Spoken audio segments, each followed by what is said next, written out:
Prejean McGrady. I'm coming at you today from my classroom here in Lake Charles, Louisiana. And I want to just unpack today, for just a brief second, how we're called to say yes to God's invitation in our lives.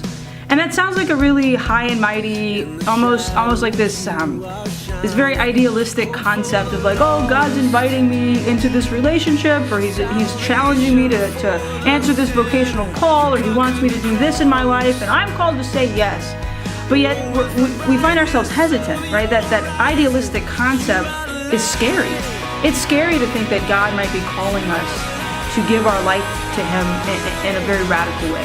It's scary to think that God might be calling us to start going to daily mass. It's scary to think that we'd have to give up our time or our energy or our effort to somehow serve him. It's scary because it requires us to stretch a little bit.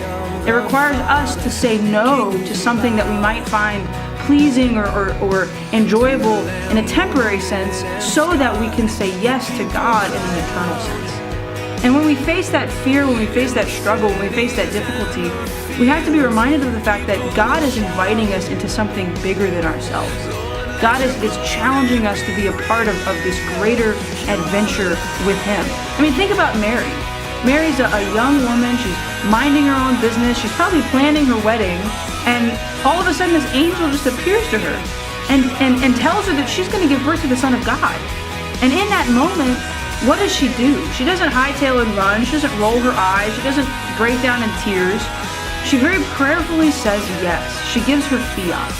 She agrees to the greater will of God. And her agreement, her yes to the Lord, brings this Savior into the world, who then in turn is inviting us to say yes to him in all these beautiful and radical ways. God's invitation to us and our yes that follows opens us up to a myriad of possibilities and experiences. So we have to listen to his voice, and we have to trust that he has this greater plan. And then we have to beg him for the strength and the ability to say yes to his greater will. At Abbey Fest 2017 this year, we're going to be unpacking a lot of awesome things, and saying yes to God is going to be one of those. So we hope to see you there.